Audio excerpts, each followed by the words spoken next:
الحمد لله وحده والصلاة والسلام على من لا نبي بعده اما بعد فاعوذ بالله من الشيطان الرجيم بسم الله الرحمن الرحيم يوم ترجف الراجفة تتبعها الرادفة قلوب يومئذ واجفة أبصارها خاشعة. جس روز تھر تھرانے والی لرز جائے گی، ساتھ رہنے والی اس کے پیچھے ہی آ پہنچے گی. اس روز دل کانپ رہے ہوں گے، اس کی آنکھیں سہمی سہمی ہوئی ہوں گی. سامعین، آج ہماری سورہ النازعات کی آیت مبارکہ نمبر 9 تک کی تلاوت اور ترجمہ کا شرف نصیب ہوا. گزشتہ ہماری گفتگو چل رہی تھی ملائکہ کے حوالے سے کہ رب ذوالجلال نے ملائکہ اور فرشتوں کو کیا ذمہ داریاں عطا فرمائیں اور وہ کس انداز میں کائنات کے اندر عرش و فرش پر اپنی ڈیوٹیز اور ذمہ داریاں سنبھال رہے ہیں. اس کے بعد اللہ تعالیٰ نے اب اس لمحے اور اس گھڑی کا ذکر کیا جو سب کو ہلا کر رکھ دینے والی، اور ارشاد ہوا یوم ترجف الراجفہ، جس روز تھر تھرانے والی لرز جائے گی. یہ زمین میں زلزلہ آ جائے گا، زمین کے اندر ایک ایسی اچانک تھر تھراہٹ پیدا ہوگی کہ زمین لرز جائے گی. یہ پہلا جب سور میں پھونکا جائے گا، اذا نفخ فی الصور، جب حضرت سیدنا اسرافیل علیہ السلام، یہ نفخہ اولا کی بات ہو رہی ہے. 2 سور میں پھونکے جائیں گے. نمبر 1 پہلا حضرت اسرافیل علیہ السلام جب زور سے یہ سور پھینکیں گے تو ساری کائنات جو ہے وہ لرزنا شروع ہو جائے گی، اور ساری کائنات ایک لمحہ کے اور سیکنڈ کے اندر اس کا سارا وجود ختم ہو جائے گا. اس کا عملی مظاہرہ آپ 2-3 دن پہلے دیکھیں، بالکل وہی والا. اتنی سر بفلک عمارت تھی اور سیکنڈ میں وہ ویڈیو میں نے بڑے غور سے 3-4 دفعہ دیکھی. چند سیکنڈ میں گزرے اور سیکنڈ میں وہ ساری کی ساری ملیا بیٹھا. ایک ہلکا سا یہ جھٹکا ہے، تقریباً کوئی 30 سے 40 سیکنڈ تھے، اس سے زیادہ کا وقت نہیں تھا. 25-30 سیکنڈ میکسیمم یوں کرو. اب اس 25-30 سیکنڈ کے اندر آسمان سے باتیں کرتی ہوئی عمارت فوراً ملبہ اور ڈھیر بن گئی، سڑکیں ٹوٹ پھوٹ کا شکار ہو گئی، زمین پھٹ گئی. اب یہ ہم اپنی نظروں سے چیزیں دیکھ رہے ہیں، ہماری نگاہوں کے سامنے ہیں. یہ یقیناً کوئی اتفاقی چیزیں نہیں ہیں. یہ جو معاملات ہو رہے ہیں یہ انتظامی چیزیں ہیں، اور ہمیں آگاہ کیا جا رہا ہے، ہمیں بتایا جا رہا ہے، ہمیں سمجھایا جا رہا ہے، ہمیں وارننگ دی جا رہی ہے. جیسے وارننگ دی جاتی ہے کہ مسلمانوں باز آ جاؤ، ٹھیک ہو جاؤ. ہمارے ساتھ جو یہاں پہ زلزلہ آیا تھا اس نے کیا حال کیا، کیا وہ قیامت صغریٰ کے ایک مناظر تھے. اللہ معاف فرمائے. اور ابھی بھی وہاں پہ جو چیخو پکار، اور اس وقت جو بچوں کی چیخو پکار اور ماؤں بہنوں بیٹیوں کی، لوگوں کی، مردوں کی عجیب سی وہ دہلا دینے والی بات ہے.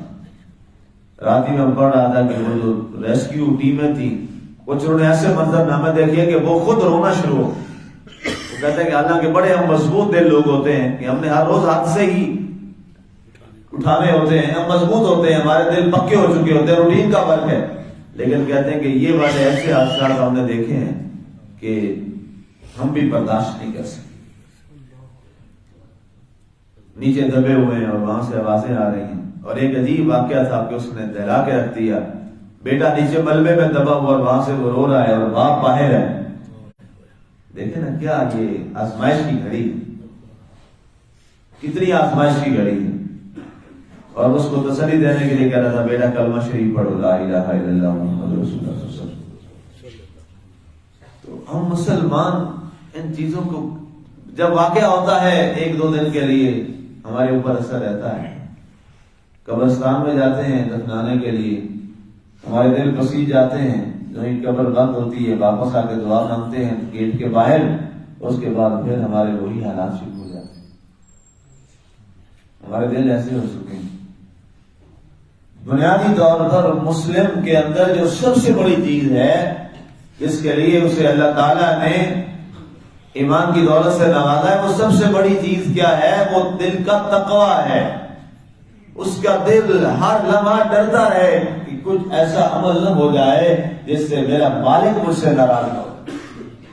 یہ اصل ایمان ہے۔ اور کیا ہے اس کے علاوہ؟ یہی تو سارا کچھ ہے۔ اپنے محبوب کو، اپنے مالک کو، اپنے خالق کو، اپنے اللہ کو راضی رکھنا، یہی دین ہے، یہی اسلام ہے، یہی تقویٰ، یہی سارا کچھ ہے۔ اور جب انسان دل میں یہ بات بٹھا لے اور طے کر لے کہ میں نے کبھی اپنے اللہ کو ناراض نہیں کرنا، اور وہ فیصلہ کر لے، یہ یقین ہے اللہ تعالیٰ انسان کی بڑی مدد فرماتا ہے، اور اللہ تعالیٰ اس کو پھر تقویٰ کی دولت سے نواز دیتا ہے۔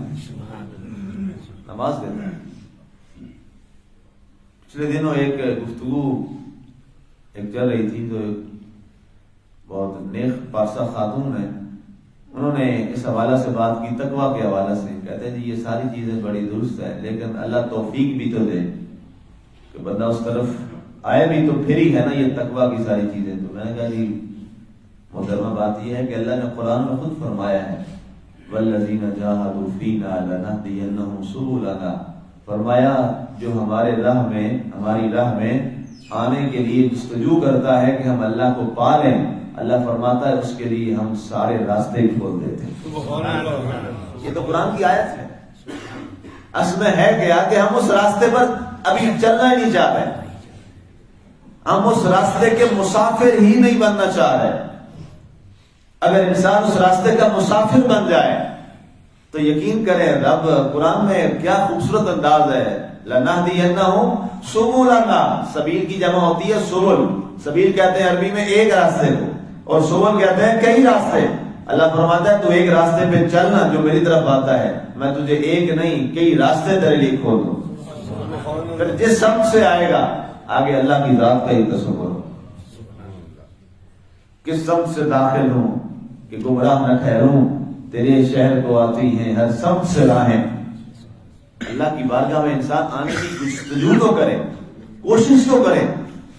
اب انسان جو ہے یہاں جتنی بھی آپ بہترین یہاں پہ پک ڈراپ سروس شروع ہو جائے اور آپ گھر بیٹھے رہیں اور آپ کہیں جی میں شہر میں پہنچ جاؤں، تو آپ پہنچ جائیں گے؟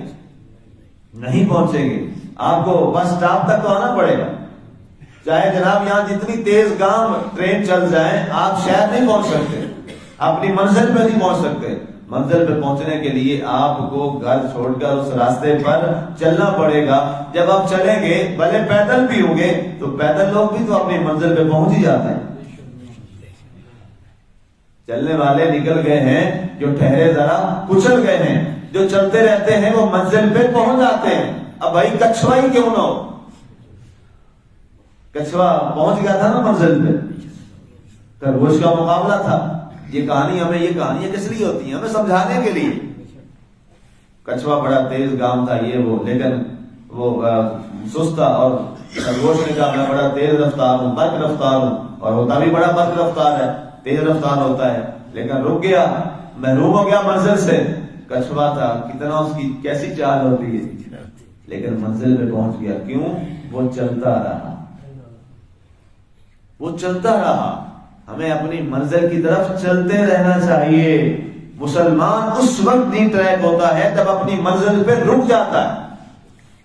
ہم نے ایک منزل کا تعین کرنا ہے، منزل کا تعین ہمارا کر دیا گیا ہے۔ ہماری منزل ہے کیا، اس کا تعین بھی اللہ نے قرآن میں کر دیا ہے۔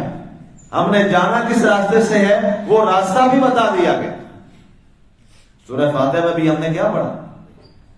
اہدنا الصراط المستقیم، کسی اور راستے پہ نہیں جانا، صراط المستقیم پہ چلنا، سیدھی راہ پہ چلنا۔ اور کون سی وہ سیدھی راہ؟ فرمایا صراط الذین انعمت علیہم، جن پر میرے انعام یافتہ لوگ چل رہے ہیں، اس راستے پر چھپ کر کے چلنا شروع کر دو۔ وہ راستہ، وہ منزل، وہ کون سے ہے؟ صراط الذین انعمت علیہم، وہ قرآن میں فرمایا من النبیین والصدیقین والشہداء والصالحین، وہ 4 طبقے ہیں ان کے راستے میں سے جس کے راستے پہ بھی چلے آؤ گے اللہ کا راستہ تمہیں مل جائے گا۔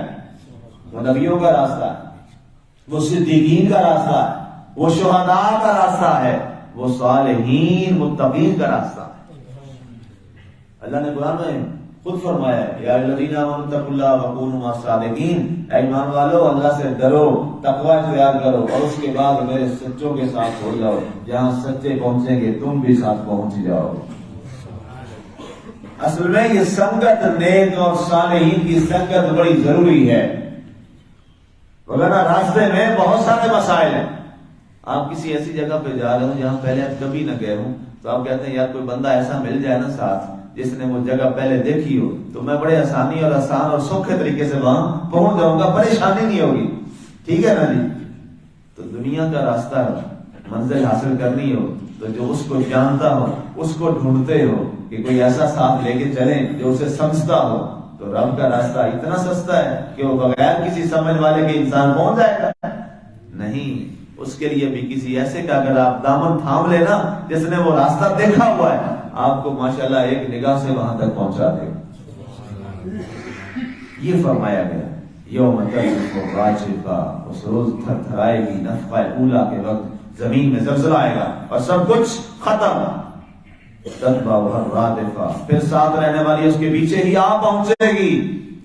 اب نفخہ ثانیہ ہوگا، دوبارہ حضرت سیدنا اسرافیل علیہ السلام ناقور میں پھونک ماریں گے دوبارہ، اور جب وہ دوبارہ سور میں پھونکا جائے گا تو کیا ہوگا؟ قلوب یومئذ واجفہ، تو پھر اس روز دل کانپ رہے ہوں گے، دل تھر تھرا رہے ہوں گے۔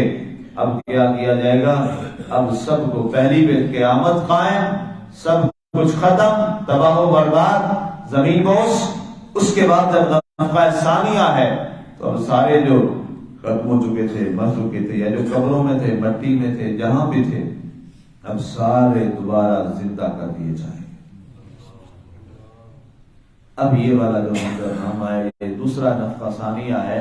اب نفخہ ثانیہ کے بعد ساری آدمیت اور انسانیت از اول تا آخر، جب قیامت قائم ہوگی اس وقت تک سے جہاں سے ابتدا ہوئی تھی آدم علیہ السلام سے لے کر اب ساری انسانیت وہ اب اللہ کے دربار میں اس کے حضور پیش ہو جائے گی۔ اب یہ والا منظرنامہ جو ہے نا یہ بڑا خطرناک ہے۔ یہ والا وہ لمحہ ہے کہ جب سارے لوگ، آپ اندازہ کریں کتنا خوف ہوگا، کتنا خوف ہوگا کہ سارے ننگے بدن ہوں گے اور کسی کو پتہ نہیں ہوگا کہ ہمارے جسم پر کپڑا ہے۔ اب آپ اسے اندازہ لگا لیجیے کیا وہ لمحہ ہوگا۔ ابصارها خاشعہ، اور سب کی آنکھیں جو ہیں وہ سہمی ہوئی ہوں گی، ڈری ہوئی ہوں گی۔ حساب دینا کوئی آسان تو نہیں ہوتا ہے، حساب دینا کوئی آسان کوئی نہیں ہے۔ آپ کے ملک میں لڑائی کیا ہے جس میں اتنے فساد پڑے ہوئے؟ ایک ہی لڑائی ہے نا حساب کی، اس کے علاوہ کوئی اور لڑائی ہے؟ وہ کہتا ہے تو حساب دے، وہ کہتا ہے تو حساب دے، وہ کہتا ہے تو نیب میں چل، وہ کہتا ہے تو نیب میں چل۔ کھایا ہوا اس لیے سارے ڈرتے ہیں حساب دینے میں آگے تو پھنس جائیں گے۔ یہ تو دنیا کے حساب ہے جہاں سارے بک جاتے ہیں، اوپر سے لے کر نیچے تک سارے بک جاتے ہیں۔ پیسہ لگاؤ، ملک میں کام ہی یہی ہے جناب، پیسہ لگاؤ، بس جو چاہو حق کو نہ حق کر لو، نہ حق کو حق کر لو۔ ہمارے ملک کا یہ نظام ہے، سسٹم ہے بدقسمتی سے۔ تو بتاؤ رب کے دربار میں تو یہ نہیں چلے گا، رب کے دربار میں تو جو چلے گا حق اور سچ ہی چلے گا۔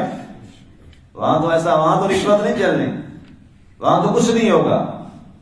وہاں اصل میں مشکل لمحہ یہ اس لیے ہوگا کہ وہاں ہر انسان کو اللہ کے دربار میں حساب دینا پڑے گا۔ اب اللہ کا حساب کون دے گا؟ یہ کوئی آسان کام؟ جنت اور دوزخ یاد رکھیے گا، مسلمان کے لیے اگر جنت بھی ہے تو اللہ نے حساب پہلے پورا کرنا ہے۔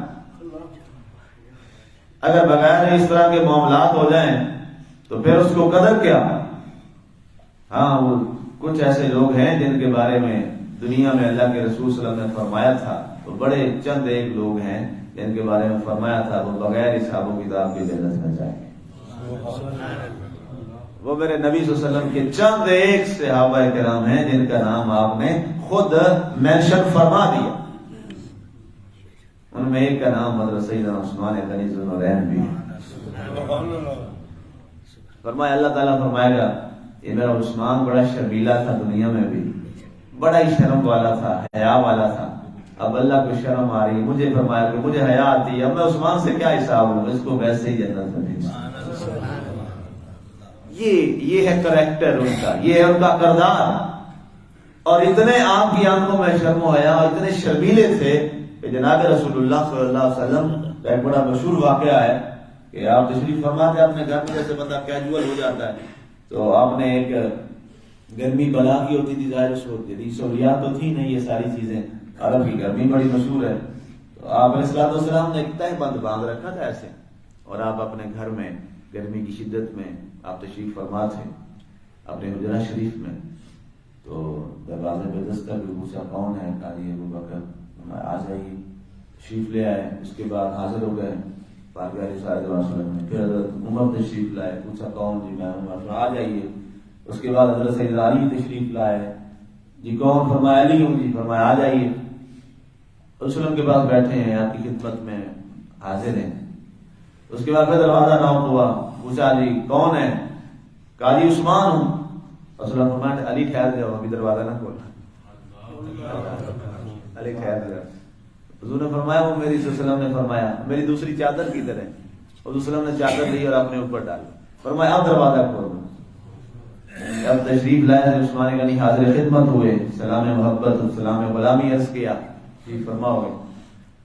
تو حضرت عمر نے پوچھا، حضرت عمر کا ایک مزاج تھا رضی اللہ عنہ کا کہ وہ بات پوچھ لیتے تھے. سبحان اللہ، ان کی وجہ سے ہمارے پاس بہت سارا دین پہنچ گیا، ان کے سوالات کی وجہ سے. اللہ تعالیٰ آپ کے اور بڑوں درجات بلند فرمائے. یا رسول اللہ ہم سارے آئے، آپ اسی طرح اسی کیجول کنڈیشن میں رہے، آپ نے کچھ نہیں کہا. عثمان آیا تو آپ نے فوراً کہا خیر جو چادر لیا ہوا آپ نے اپنے اوپر، حالانکہ آپ پردے میں تھے. مرد کا ظاہر پردہ جو ہے وہ ناف سے لے کر گھٹنے تک ہے، وہ تو آپ نے اوپر ساری چادر پہن رکھی تھی، تہ بند آپ نے زیبدن فرمایا ہوا تھا، تو یہ تو مرد کا پردے میں نہیں ہے. آپ نے فرمایا میرا عثمان بڑا شرمیلا ہے، اس سے تو اللہ شرم و حیا کرتا ہے، میں محمد کیوں نہ کروں. یہ چیزیں ہمارے لیے کیوں بیان کی گئیں کہ ہم بڑی دیدہ دلیری سے گناہ کرتے ہیں. تکلیف دہ بات تو یہ ہے. حالانکہ وہ لوگ تھے جن کو جناب صلی اللہ علیہ وسلم ضمانت دے چکے تھے کہ تم جنتی ہو، انہیں ضمانت مل چکی تھی. یہ عشرہ مبشرہ کا کیا مطلب ہے؟ عشرہ 10 کو کہتے ہیں، مبشرہ جن کو خوشخبری سنا دی گئی، جن کو جنت کی خوشخبری اللہ کے رسول نے دنیا میں ہی سنا دی تھی، عشرہ مبشرہ. لیکن اس کے باوجود ان میں بھی آپ شامل تھے. لیکن یہ تقویٰ ہے، یہ اللہ سے محبت ہے. اس لیے سامعین ناظرین، ہم نے اللہ سے عہد کرنا ہے. یہ میں عرض کر دوں وقت بہت تھوڑا ہے.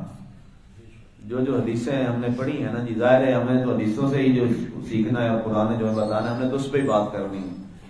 جو احادیث جو ہم نے پڑھی ہیں اور جو قرائن دیکھے ہیں اور جو حالات چل رہے ہیں، وقت بہت تھوڑا ہے. یہ میں آپ کو اتنا عرض کر دیتا ہوں، اس سے زیادہ میں بات نہیں کر سکتا. لیکن یہ بات ضرور ہے کہ وقت اس بڑے قرب والے معاملات میں چل رہا ہے.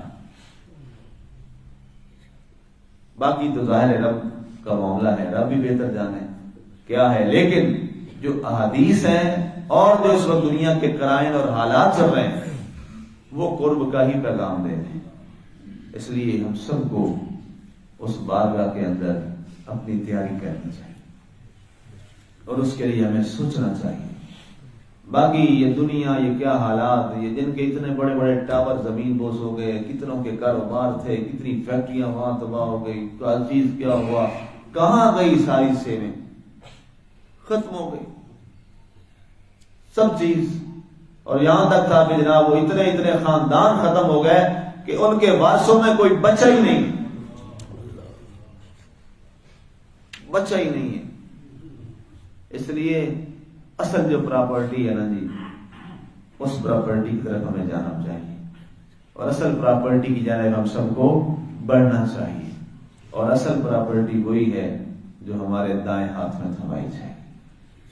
اللہ ہماری وہ مضبوط فرمائے، اور اللہ ہمیں صدق کے دل سے اس کی جانب بڑھنے کی توفیق عطا فرمائے، اور قرآن نے جو ہمیں راستہ بتایا ہے اللہ ہمیں اس راستے پر چلنے کی توفیق نصیب فرمائے۔ آمین۔ وعلینا الی البلاغ۔